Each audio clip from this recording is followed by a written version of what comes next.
Yeah. Okay, good. Okay, we are good. Okay. So, hi, I'm Peter Fairfield, and I want to invite you to another edition of Healers Council. And today we are back with our third time with a person who I've become very, very interested in, Amrita Baba. And as I said on my very first video, I thought he was complete bullshit when I first started listening to him because he was claiming things that spiritual teachers don't usually claim to get people enlightened. What does that mean? And in the year and a half that I've been looking at him, and I've become friends with some of his students who've gotten enlightened, and I've been very interested and very impressed. And so we're back for a third time with Amrita Baba.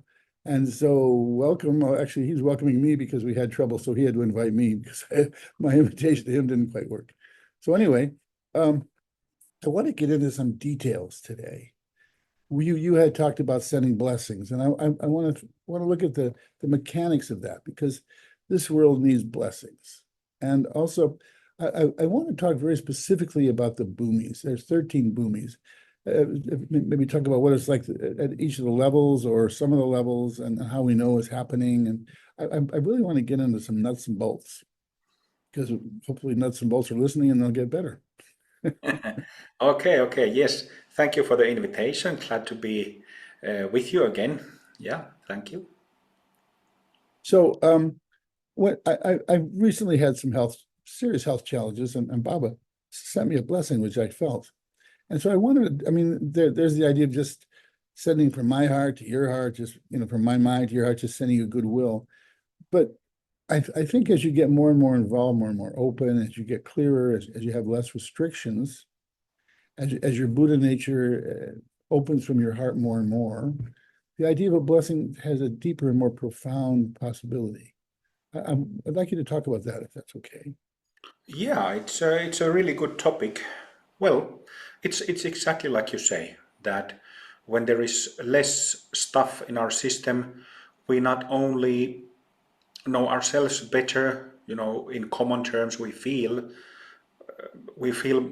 better about ourselves. We feel it, easier to easier to be with ourselves, and we are easier to be with, right? But also, you know, there is a dynamic element to awareness. So, you know, awareness is clarity, just the clarity of it, like the clarity of diamond. But as we know, uh, awareness, it also has a dynamic element, which is energy, which is blessings, which is pure energy. So blessings are, how do you say, like waves of pure energy. And I think that, regardless of whatever type of meditation or spiritual tradition we might be following, blessings are essential in any type of practice, I feel. Whether if we are working, if we are just practicing simple meditation, let's say, following of the breath, some mindfulness, some shamatha meditation, or Zen meditation, something like that, kind of simple embodied sitting, we are getting in touch with our pure basic nature and its blessings. So, letting it loose, letting it come forward.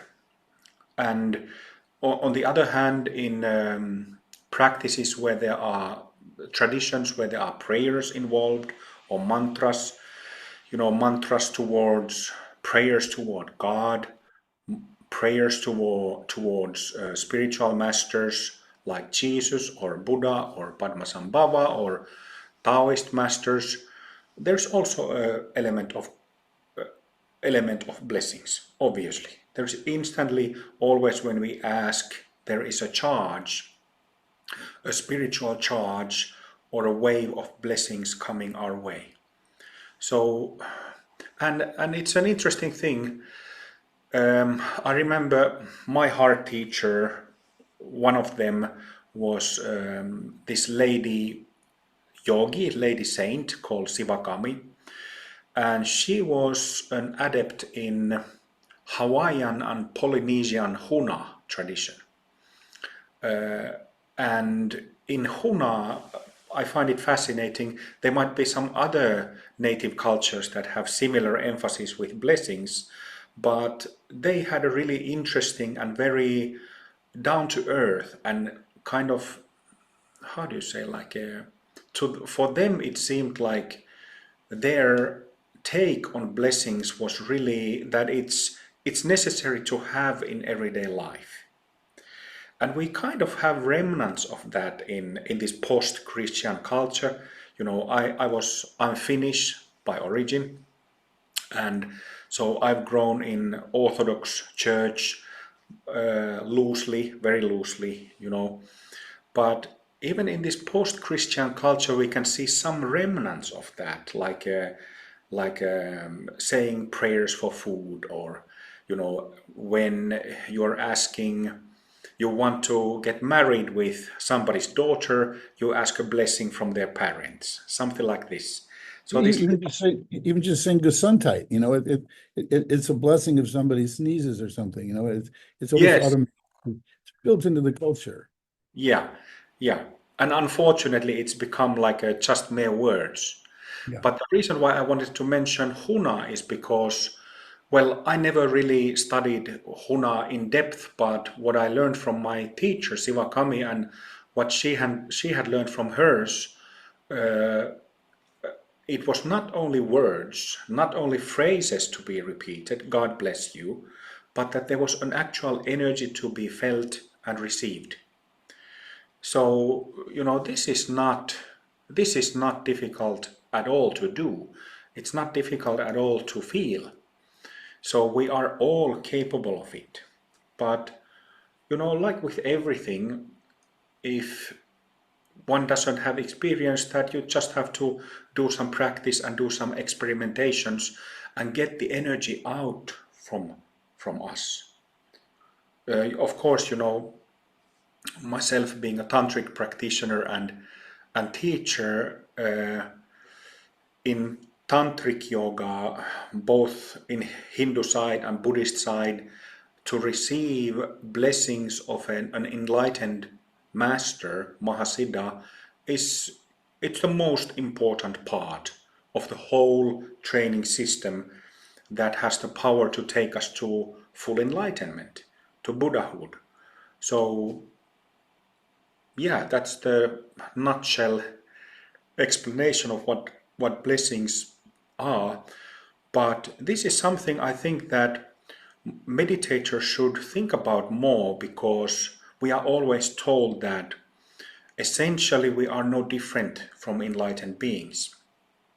And yet, people don't apply this simple understanding or this simple tool in their everyday lives of blessing their lives, blessing their activities, blessing their work, their home, their children, their spouses, their family, their whatever circumstances. You know, So, I think one of the words that we might add here is lineage, mhm. because so much of this modern people that think they're a spiritual teacher because they did a weekend Tai Chi course or something, and there's a sense of lineage. I've been so fortunate to be connected to a number of lineages. My main teacher's lineage, Dapsang Rinpoche. I've been connected to actually a Maori lineage from the Nahata tribe, which was, I think, very similar to what you were talking about, the Huna. And once you feel connected to that lineage, it's like there's this energetic connection that frees you up, and it's like a friendship that opens you up to the energy of that person. And I felt that with you, even though I'm not officially a student, but I've being in your energy field, I felt it with you. And I've had tremendous healings from my teacher after he died. I was almost dying one time, and I prayed to him, and it was better. I had fever 105.6, and all of a sudden I didn't. The Nahata healings from a friend of mine who recently died, Raymond Ruka, one of my spiritual brothers. He was trained in the Maori tradition from the age of 5. And he was a profound being, and he connected me to his grannies. And again, you feel this energy, and I feel that with you. And that's one of the reasons that I pursued a conversation with you and an interest with you. And Actually, I've told quite a few people about you that are sneaking peeks at your website. Mhm. Yeah, yeah, thank you very much. But was there a question there somewhere? Well, we had talked about a blessing, and then we moved into lineage, and Right. and and so Oh, I think lineage is a really important topic because people don't get that, well, they think, oh, you're bowing down to your guru, but you're actually bowing down to the whole lineage of wherever of all your guru's teachers. So it's not the person, it's the field, it's the energy, it's the sublime energy that carries through humans to other humans and other consciousnesses, I would think. yeah, agree. And I think that Westerners in general have trauma with, well, loosely related to lineages and traditions, but also to, there's in this post-Christian culture, I've seen it with many people and I felt it myself, there is this trauma and very strong doubt Yeah. towards external spiritual authorities. Because I felt very strongly when studying with my teachers. I had, you know, two close heart teachers and then a large number of other teachers on top of my non-physical masters. But I always felt when I was studying with somebody, even if it was very briefly, I felt that they are authorities. And I didn't have a problem with that personally because I was in so much pain and confusion that I was desperate. Yeah. So I knew that, I need whatever they can share with me, whatever they can give me. So I didn't have a problem with lineage or, studying under somebody, right? But I think many people have that problem, but it's kind of an unstudied or subconscious trauma that Westerners have.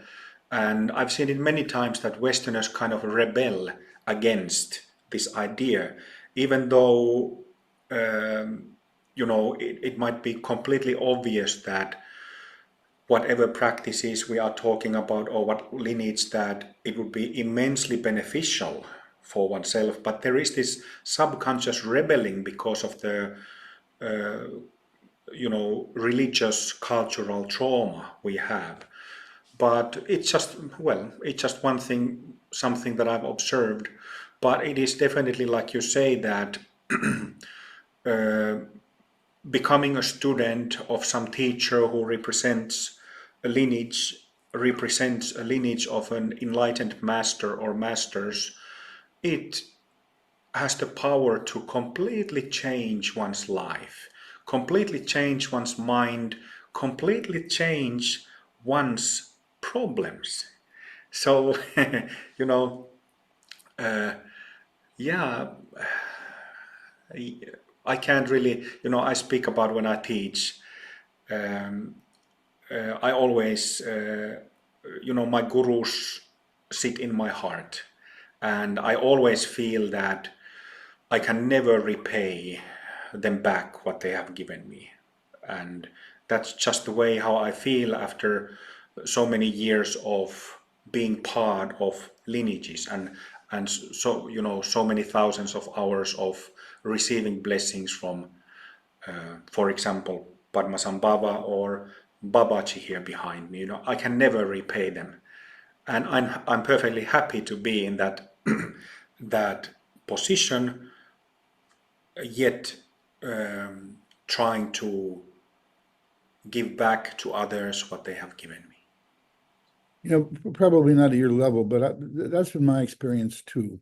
And what I've seen, because of the breakdown of the family, people's hearts are not nourished, and Yes, we're born into a world where our hearts are diminished, and because we don't have this initial bonding or full bonding with their mother and father, we begin to doubt bonding with everybody else. And it seems like the karmic predicament of this wave of souls, I know that's not a very Buddhist word, but it is of beings coming in, is to rediscover your heart again, and rediscovering it makes it a stronger bond. It's not an assumed thing. We have to find it and discover it, and that's where the Buddha nature comes out. And as soon as that happens, then the whole realm of discovery of these lineages and these other realms that can love us and guide us and lead us, that's where that really can come. And so that's another thing that intrigued me about your work. You really speak about the path of the heart and Buddha nature and bodhicitta. And for me, you cannot even, progress in spirituality does not even begin really until the heart happens. And so it's one of the things I've appreciated about your work. So so that would be a question. How do you foster opening the heart?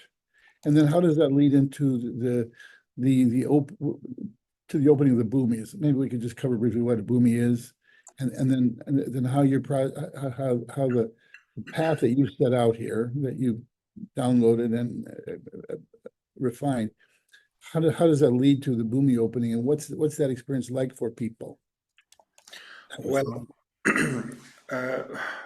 we spoke in the first episode about, I remember us talking a little bit about the specifics, how I teach and what the method, how the system is, how it Yeah. works, and that there are two different paths because we have two different sets of practices because each one of us has two different subtle bodies.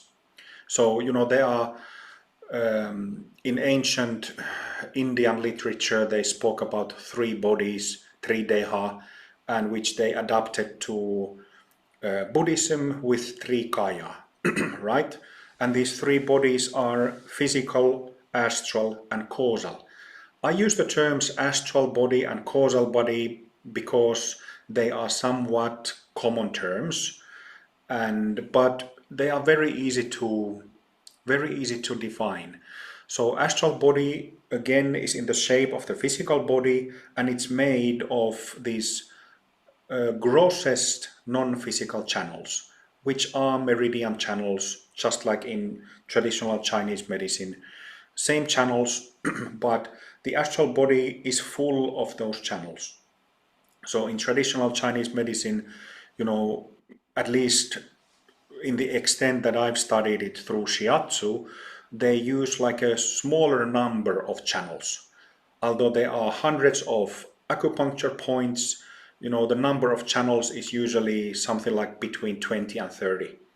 But the whole body space, kind of like, I don't have a beads, my mala here, but the whole body space is full of these meridian channels that are roughly the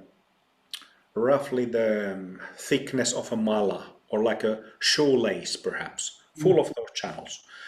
And then we have the causal body made of lighter, thinner channels that I call nadis, both inside the physical body, but also creating the aura around the body with the long vertical pillar going far down and far up. So there we have the two subtle bodies together with the physical body.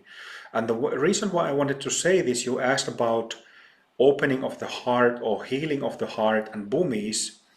The causal body, or the body that, in Buddhism, in Mahayana Buddhism, there is the presentation of 10 bhumis, dasha bhumi, or in Vajrayana Buddhism, there are presentations of different numbers, 13, 16, or 21. But whether we are talking about 13, 16, or 21, really the scope of the subtle body is still the same. It's simply that they have divided it in different ways. In Amrita Mandala, we used 13 bhumis because it is directly related to the number of the main energy centers we all have, so main chakra centers. So on the bhumi side of things, on the causal body side of things, it's all about, in Buddhist terms, ignorance, turning ignorance to wisdom. So that's really all it is, and what it means in practical terms, it means that when we are confused who we are, we feel that something is off existentially.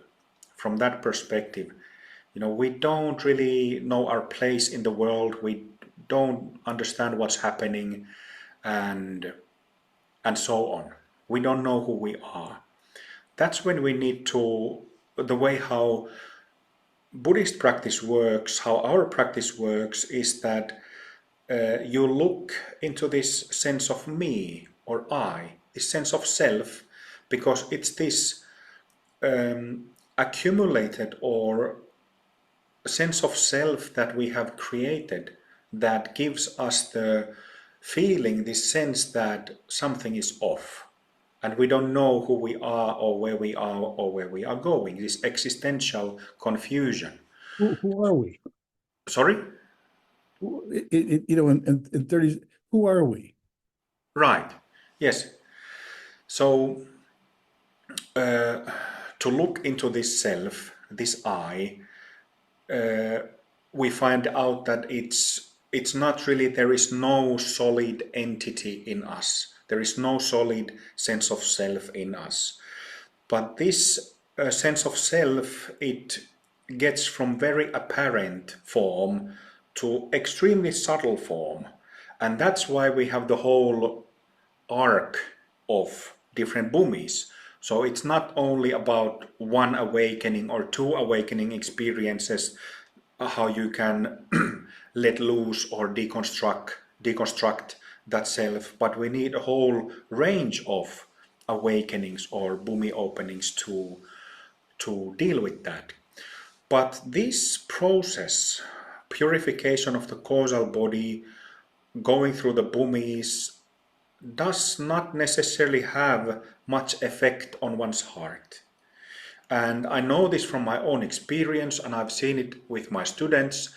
And the reason for that is because, the heart problems, traumatization of the heart, closeness of the heart, frozenness of the heart are in the astral body. So, there can be little bit of kind of effect spilling from causal body practice to astral body and vice versa, and also to the physical body. But let's put it this way, because we have limited time for practice, we have limited time in these bodies, this is the sole reason why I feel that it's better to have two different paths, two different sets of practices, of course physical practices as well, so actually three different sets of practices to deal with each body separately, because that's the most efficient. And what you said about parents, I was just talking yesterday or the day before with one of my students, one of my friends, and we both come from broken families, very broken families. So we were both, like many, traumatized very early. And, she as well as myself, we have complex trauma, developmental trauma, and it's tricky and very demanding to heal. Very, very tricky to get your hands into, because traumas are kind of like in the subconscious of the subconscious mind. So somebody who meditates a lot over the years, for somebody like that, it is not that difficult to kind of access the subconscious mind. But traumatization is kind of in the subconscious of the subconscious. They are in the complete blind spot, and that's what makes it difficult to heal our traumas in whatever type of psychological trauma we're talking about, but also to heal the heart and open the heart. Nevertheless, nothing is impossible. It's a fascinating, a beautiful thing really, that to me it kind of seems, if I use this analogy, that whatever type of problem or illness we can develop in these human bodies, in this human form, God or our true nature has already given medicine and tools to heal it. This is really how I see it, that but we just need to, depending what we suffer of, we just need to find the right medicine and the right tools. And that is not always easy, as you probably know, because there are so many types of healing and so many lineages of yoga and dharma and meditation, and their views differ and their applications differ. So it's not always easy to find the right one. But if we talk about opening of the heart, so I don't think it is necessary to open the heart before starting causal body purification, or starting with the boomies. I don't think it's necessary at all. But at some point, of course, if somebody's heart is closed or frozen because of trauma, of course it needs to be healed. No doubt about it. Oh, what I was about to say about that discussion with my friend, who also comes like me from difficult family, like you said about, we don't really, very few of us unfortunately develop a really safe and trust-based and love-based relationship with our parents.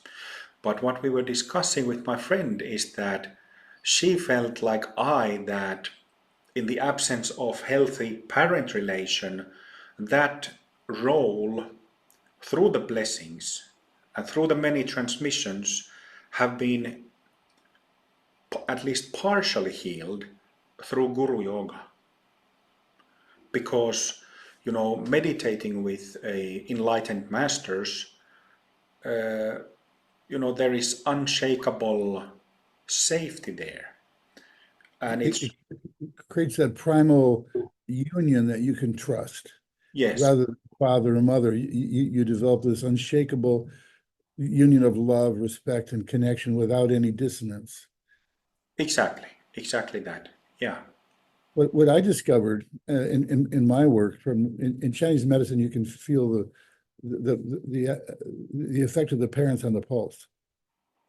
And what I discovered is, depending upon the bonding with the parent, it shifts. We have a polarity that runs up the spine and runs up the front. And depending upon the kind of bonding deficit with the parents, it shifts the whole front back yin and yang polarity in the body. And for me, that's how our karmic imprints into the physical body, is this creating this polarity. If we have a same-sex deficit, boy with his dad, girl with his mom, the energy moves forward, we become softer, more feminine, but less dynamic. If we have an opposite sex, it goes to the spine. And so in working with my clients, I find that by allowing that other aspect to become open, it begins to shift the availability of healing those fundamental relationships. And so for me, the heart is important with that. Now you have these two paths. And how would somebody that's becoming interested in your path, how should they decide which of those two to go to? I think they're both on your website. What are they called, and how would we decide which one we want to start with? Well, of course, get a basic understanding what each of the paths, what they do, what is the purpose and goal of them, and then just try some of the practices. Get a little taste, and then just choose. But it's possible to do both at the same time. But in that case, one should have plenty of daily time for practice and plenty of time for rest. So, if somebody is busy at work or you have small kids at home, then it's out of the question to do both practices of both paths at the same time. So then you have to do one after the other. Which practices focuses on the heart, and which practice focuses on the boomies? How do you call them? Well, the main practice of healing and opening the astral body, the meridian system, is Amrita Kriya Yoga. It's a form of Kriya Yoga. But together with Amrita Kriya Yoga, so that's a yogic practice. I mean, The term Kriya Yoga is very well known from Paramahamsa Yogananda's autobiography of a yogi, though Amrita Kriya Yoga is quite different from, well, I've learned 6 or 7 different lineages of Kriya Yoga, their full systems of Kriya, and Amrita Kriya Yoga is quite different from them. But together with Amrita Kriya, we have quite a large number of trauma healing practices, and many of them are the so-called trauma specials are available online in YouTube.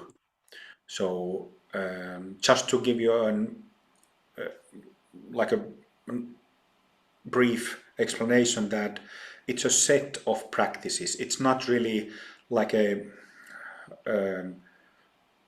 so we have lots of practices like usually in tantric systems we have lots of practices for different purposes that people might need. Okay. And what does it feel like to have a boomy open? And I'm sure that happens to people even without doing your practices.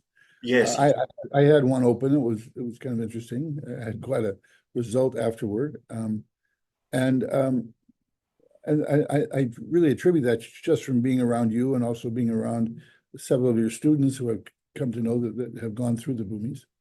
And so what's that like? How do we know something's opening? And how do we accentuate more opening without grasping, without desiring? well, when in Amrita Mandala we speak of bhumi openings or bhumi events, they are commonly known through the term awakening experience. So when somebody like Eckhart Tolle or Ramana Maharishi from southern India, they're very famous, and tens of millions of people have read Eckhart Tolle's Eckhart Tolle's awakening experience. So that's what we are talking about. Of course, awakening experience is known mainly in Buddhism. Most Buddhist traditions speak about awakening experiences. I started my practice in Zen Buddhism, where they use the term Kensho about awakening experience. Um, um, so we are talking about something that is universal. I've also met, during my years of teaching, I met a number of people who had awakened through, what do you call that? When you have something like a big hardship in your life, something like a divorce or illness, and suddenly something pops and things are a bit different. There is more wakefulness and less of fear, less anxiety, less any of that stuff. Situation where you can either collapse or you can like break through. Sorry, what's that? A situation where you can either collapse or just break through in order to go forward. Yeah, yeah, and that's exactly what happened with Eckhart Tolle, isn't it? He was very extremely anxious, and then suddenly at night he woke up into this wondrous clarity. But so, what is awakening, and how does it feel like? Um, well, to be clear, awakening experiences are shifts that you can say that there's before and after. So it's, you know, something drops off, falls away, and consequentially you feel clearer, you feel wholer, you feel more complete, kind of, maybe I could say more integrated. You feel more yourself after this awakening experience. And when I say more yourself, it means that just a moment ago I said that we accumulate and we develop this belief into this how do you say that, like a separate independent me, separate from others, independent entity. this me entity. We develop that sense, and that sense is artificial. It's completely artificial. And when part of that disappears, pops, it means that you have an awakening experience. And when I say you become more of yourself, it means that you discover your true self. You know who and what you really are. And it is not identified into this small self, and it's also not identification with a great self or big self. So that's the trick. It is not three-dimensional small or three-dimensional big, but it's we are not talking about identifying with small space or large space, but it's actually non-dimensional. And also this true self, there is no sense of passing of time. So So it's a little like, non-dimensional and timeless. sorry, it's a little like putting on a piece of clothing that actually fits for the first time. Putting Yeah, something that's too tight or that feels good. It feels more comfortable. Feels more like me, and there's less in the way, and yet I'm still right here. yes. That was kind of my experience a little bit. Yeah, and not only it might sound so technical and kind of meaningless when I say non-dimensional and timeless, but all the truly positive qualities and positive energies, all the things that most people anyway, most healthy people value so much come forth. Kindness, being able to love, being able to remain calm even in stressful situations and periods, times in life. So it is not something, it's awakening experiences in plural. I feel something really basic, something really simple, really. And the reason why I said that awakening experiences in plural is because it's kind of an issue in the world of Dharma, yoga, non-duality today, that people only think in terms of having one or two awakening experiences. But like I said already a few minutes ago, there is so much depth to our causal bodies. So when somebody has like one awakening experience or two or even three, like as a practitioner or perhaps as a teacher of some tradition, this is only a little taste of what real, for the lack of a better term, the real expanse of natural clarity is. And this is the reason why we have so much technical details about the causal body purification, about the Bhumi process in Amrita Mandala. So it's not only about a couple of,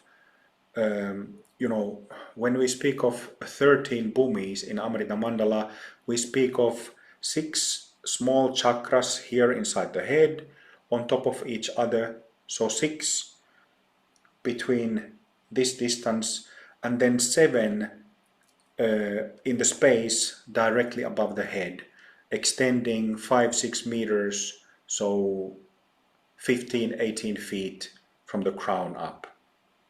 So and that's the full scope of the causal body.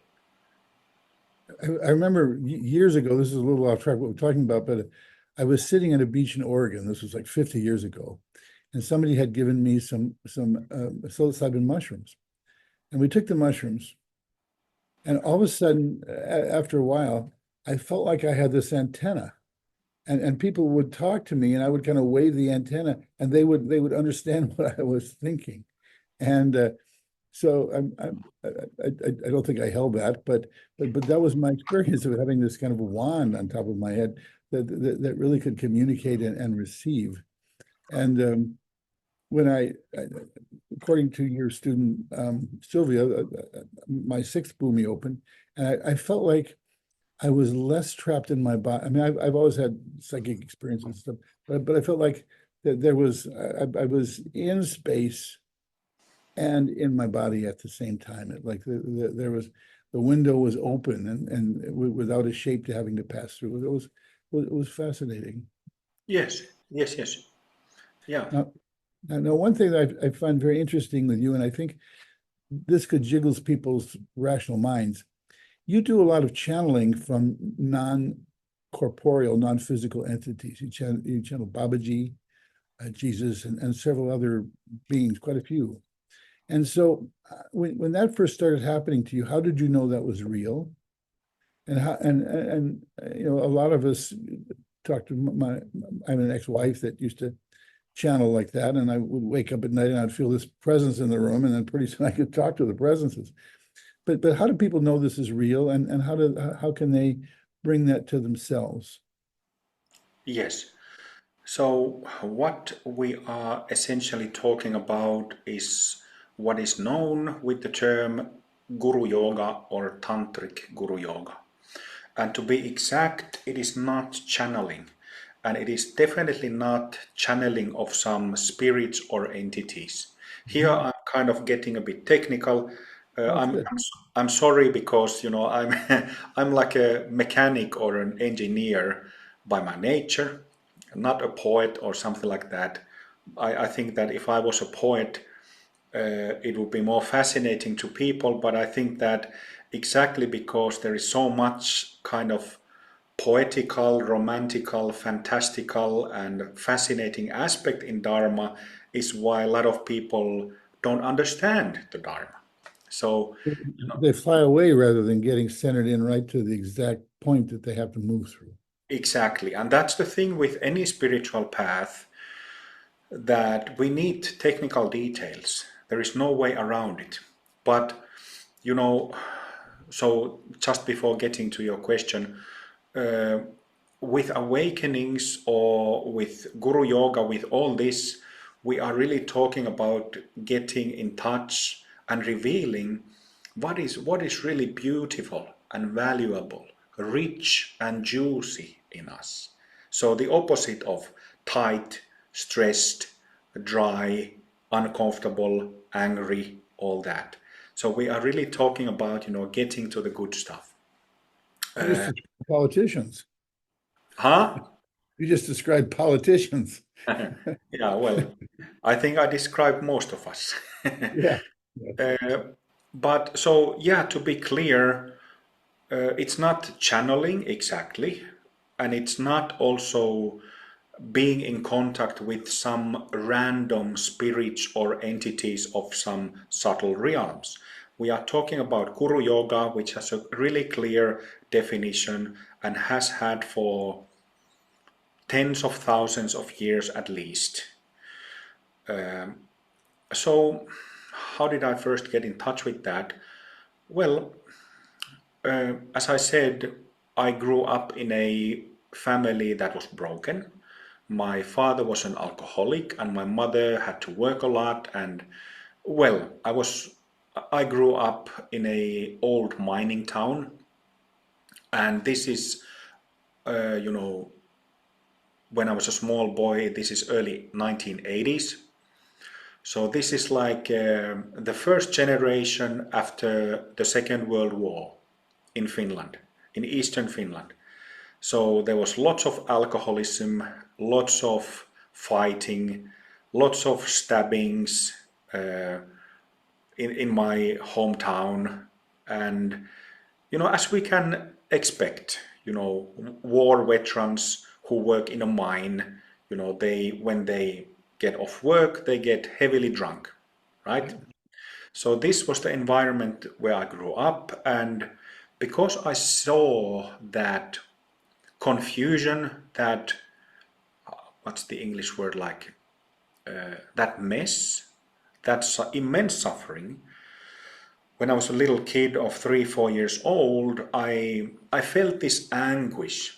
It was overwhelming for me because I was just a little child. So I would go to my sister's and my room, sit on the bedside.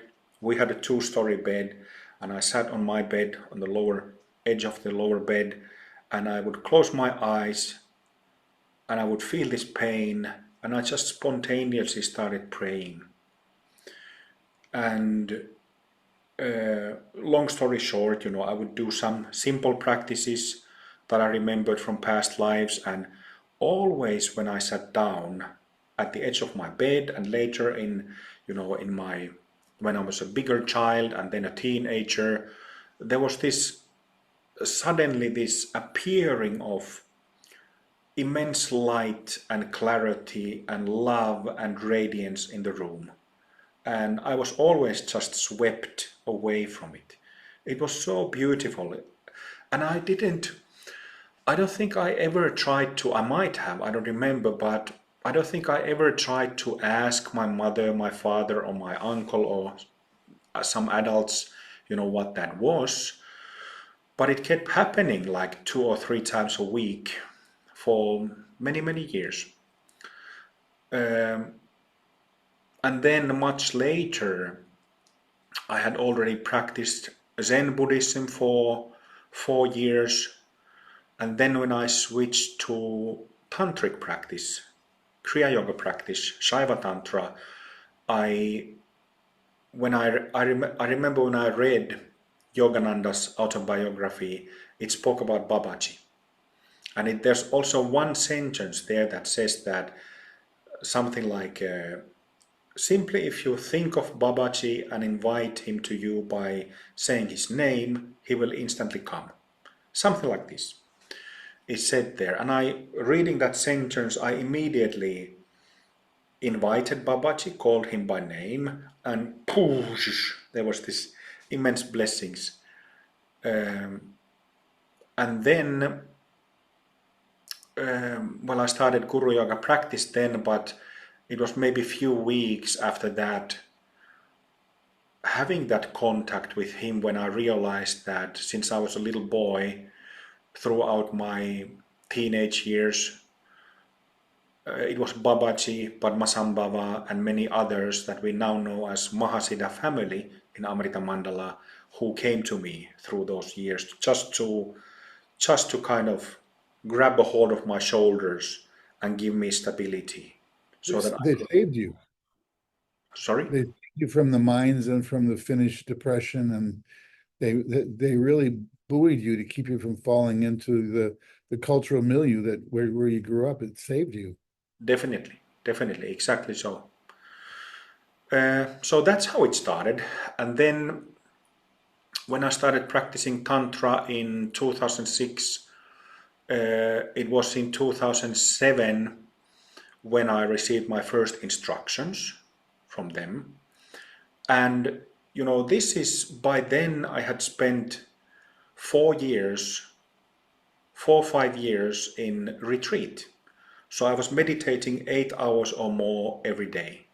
When I switched from Zen Buddhism to tantric practice, I just overnight changed practices, but I kept my retreat schedule going.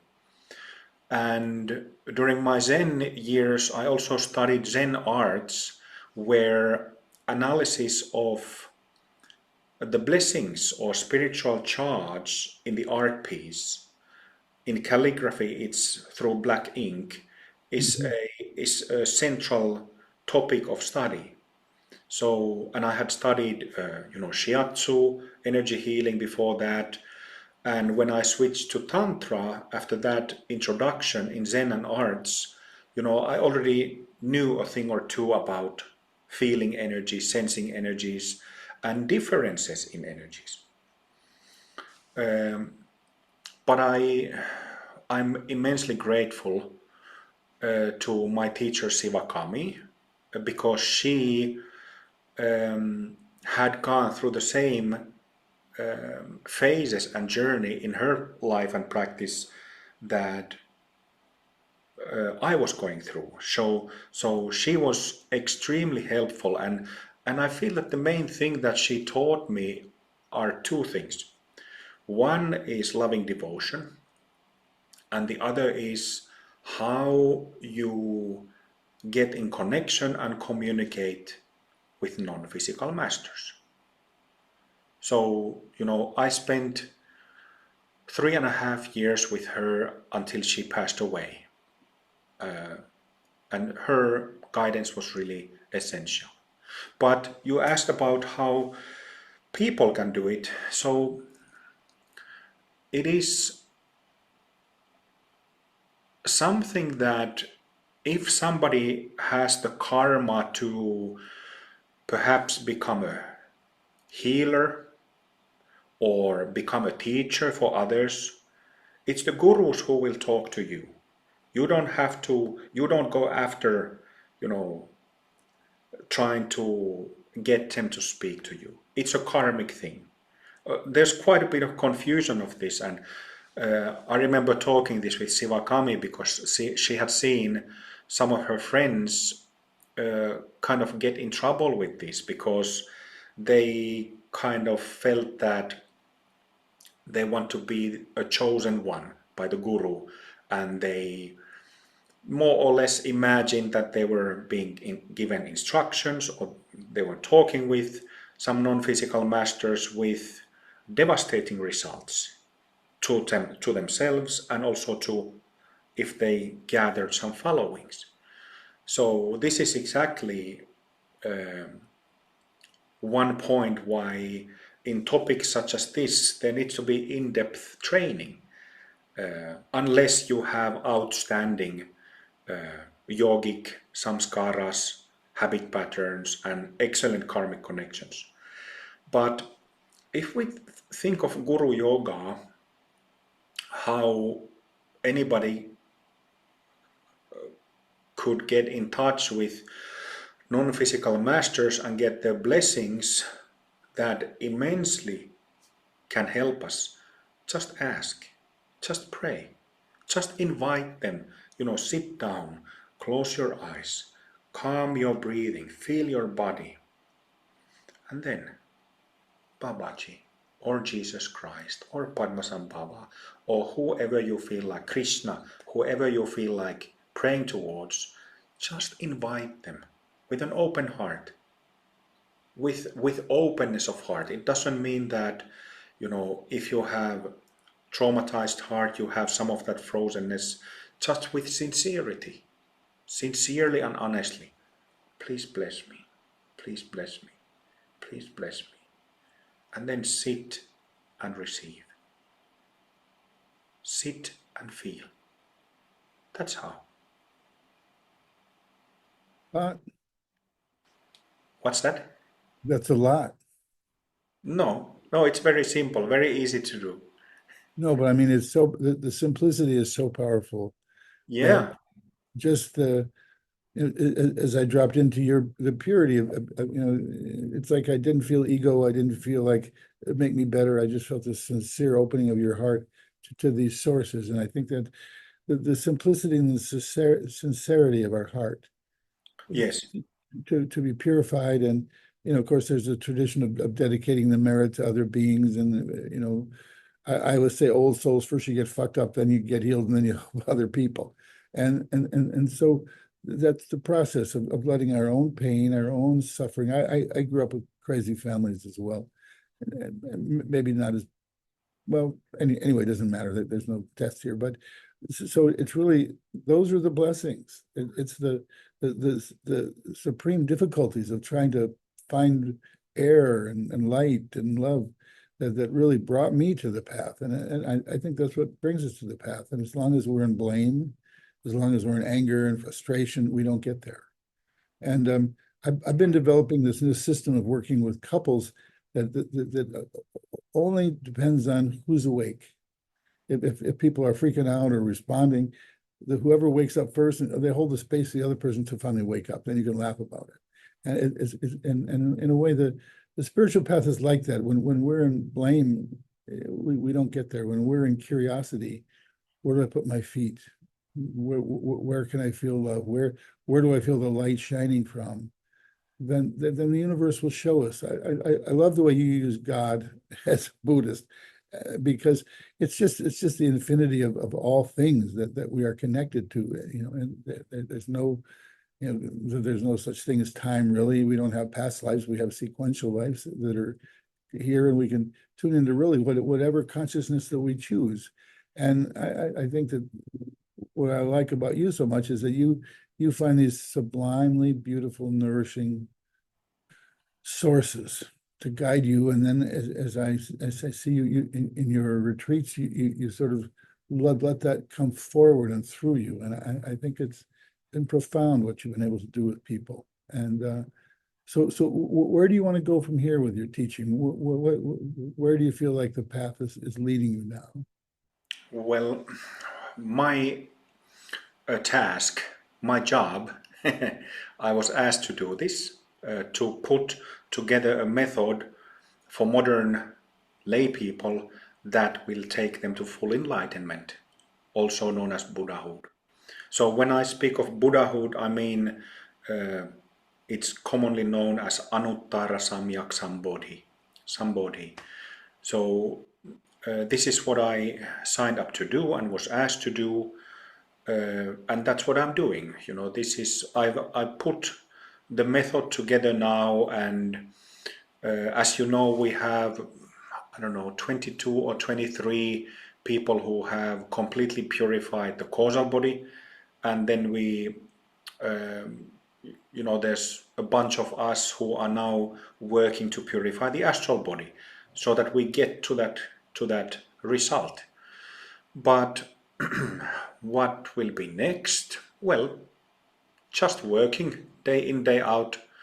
And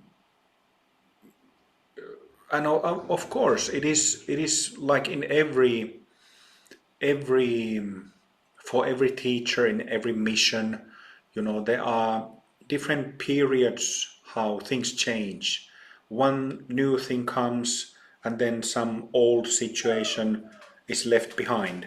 So at the moment, I have been in pretty intensive retreat since May 2024, and I'm still continuing it, enjoying it quite a lot, although it's also very demanding, demanding internal work. But that's what I'm doing at the moment, together with leading retreats once a month or something like that. And we will see what comes after this. Hopefully at some point the practices that I'm doing will reap fruit, and then there will be no need for practice anymore. This is something that should be discussed more in the world, because it's not discussed enough. Even though in Vajrayana it's like the first thing you hear, Vajrayana or Tantric path is about attaining Buddhahood in single lifetime, in this life. But this is not discussed enough, and because of that, I think there is kind of mystification or some kind of doubt and fear if it's really possible.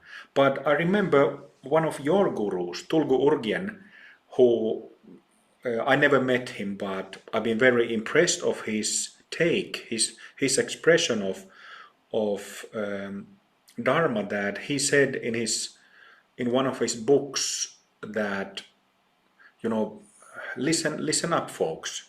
This is a real possibility. It's possible if you just do the work, and if you follow somebody who knows what you should do. And that he also said that he had known many men and women during his lifetime who had achieved that. And this is something that needs to be taken more seriously. And it's not about like it's actually interesting that we can find figures such as Padmasambhava or Shakyamuni Buddha or many of the ancient Dzogchen masters, or so many enlightened figures openly stating that, I have practiced, I have spent a lot of time in practice, I listened to the word and instructions of my guru, my teacher, and now I have attained it. I have I am embodying the result. This was said by so many. I've gathered many of them in my one of my books, Buddhas Among Us. So this was said by so many, but nowadays there is this, I feel, very strange and kind of oppressive traits in the world of Dharma, where if you say that, yes, I had an awakening experience and I can explain and describe how it is like, and then there are others who say that you said it, you cannot be awakened. There is this really strange culture of putting other down and not really understanding that, we are not following a religion here. We are yogis, practitioners. So we are always discussing and dealing with very practical things. And I think that it is because great masters have viewed yoga that way, very pragmatically, very practically, why for many of them it wasn't no problem at all to openly say what they have experienced or what they haven't experienced. And I think that this spirit of the Mahasiddhas needs to be brought back, because it doesn't make sense. It never made sense to me as you know, I went to schools in the West and I learned to uh, use my logic. I studied music technology when getting educated as a music producer, and so it's very, very commonsensical. And that's how I feel also Dharma should be, that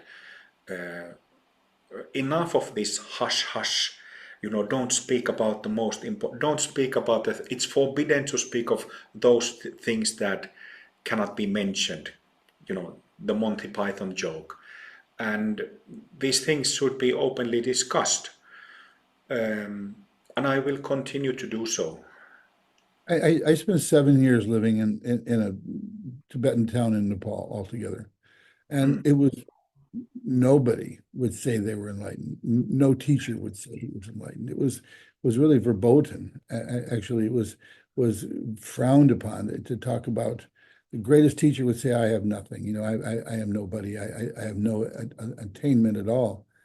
And so that was the culture that I really, embodied myself with Buddhism. And then when I first heard you speak, and that's why I was so doubtful. But yet we're Sangha, we're not average people. The part of the Sangha is that we should be able to share the truth of our experiences, not with ego, Yes. but with an understanding of, hey, this happened to me. Maybe it can happen to you, or do you have any insight what happened to me? That's real Sangha. And I found that missing, and it became a religion more than a pragmatic path of how do we do this? How do I get through this? What's next? Where do I put my feet? And so I Yeah. appreciate that about what what you're putting out. Yeah, it's kind of strange, just to add a little bit to that. It's kind of strange because if we think of uh, somebody who has been trained as a doctor and has graduated as a doctor, it's not a problem for a doctor to say that, I have done the training and I have graduated as a doctor. It's simply a reality of the situation. And that's exactly how I view the Dharma, that we always need to understand that what awakenings are and what they do to the mind. But, one of the silly things that lots of Dharma believers do is that when somebody says, yes, I have had an awakening experience, they get stuck with you said the word I, and it's I is delusion, so you cannot be awakened. It's like oh my gosh, it's like going It's a, round and round. a tattletale rather than an assist. I don't know if you know that word tattletale in school. Right. You told somebody blah blah, blah. But it's so far away from loving each other and wishing each other more opening, wishing each other more enlightenment, offering the blessings to each other. And I think that's what's been missing. So I appreciate that about your path. Yeah, yeah, yeah. I think So it's simply like a commonsensical, and like you said, openly sharing, openly describing these key experiences, it's immensely beneficial for others. And it also has been immensely beneficial for me to, learn, read all those quotes from the past masters and some people in the world who do that. It's just immensely beneficial because we are talking about existential matters here. And existentiality is something that touches all of us. So those who seek for those answers and solutions and awakening, of course, it is much, much better to have all this information and this sharing available in comparison of not having it at all. It's commonsensical. It should be. Yeah. So we're kind of at the end here. So is there something you'd like to add or mention before we say goodbye to the next time? Oh, well, what else?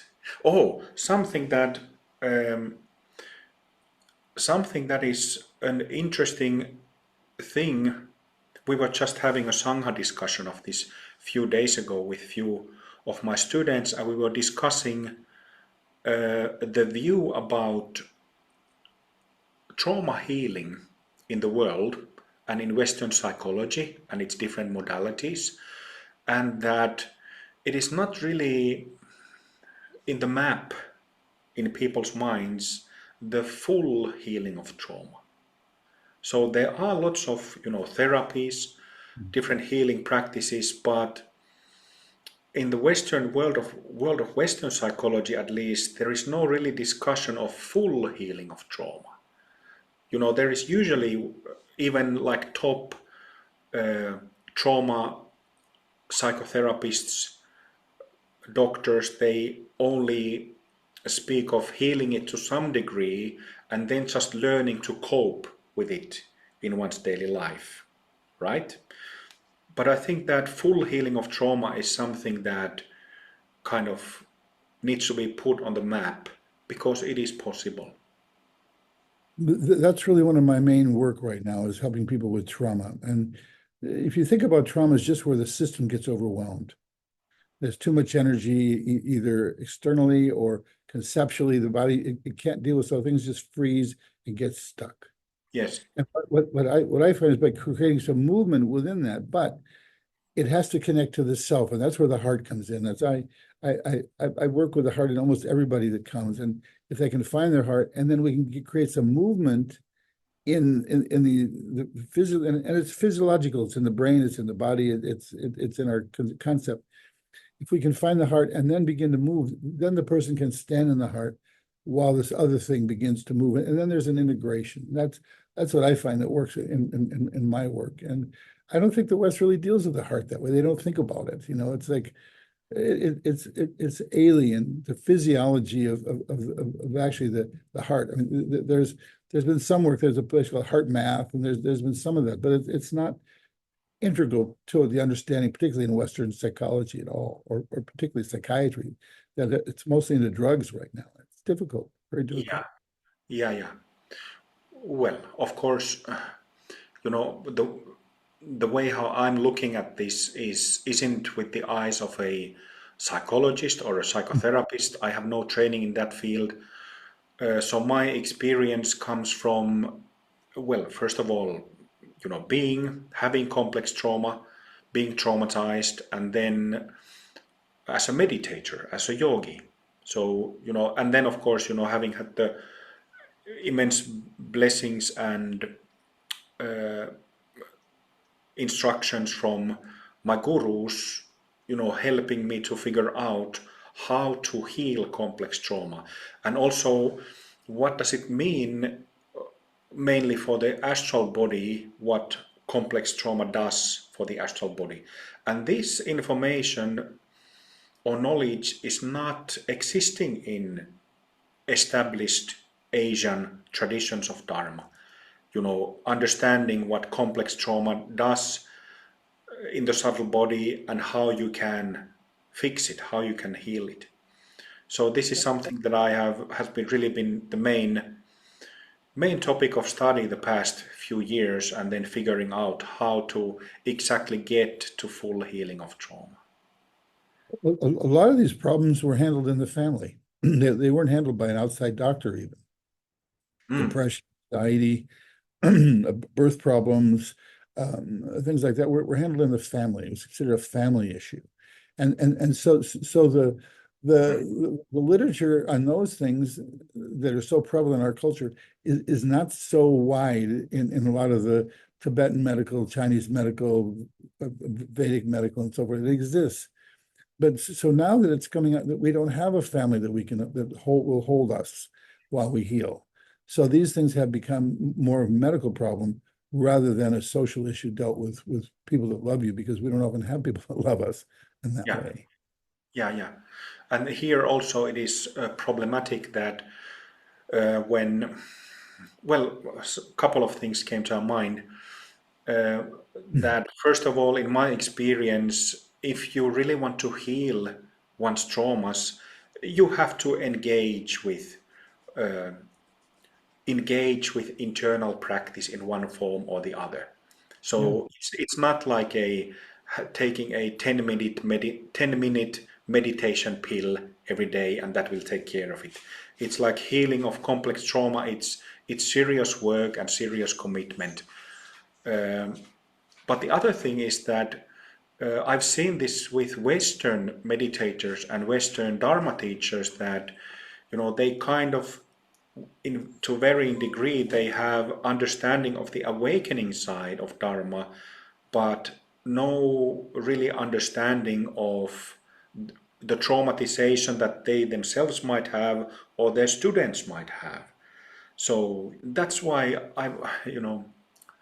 there's many angry meditators out there.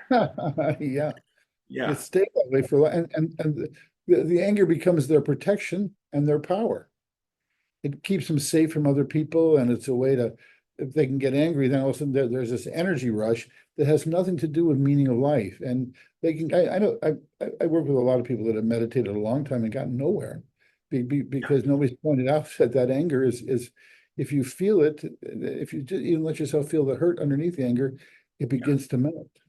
So anyway, you've experienced all this. yeah. But let's continue this at another time. I've so enjoyed our talk today. I just find you a real gem and a real gift to me in my life. And as I get to know you, I appreciate you. And so thank you so much, Amrita Baba, for really opening up your heart and your deep self to the world today.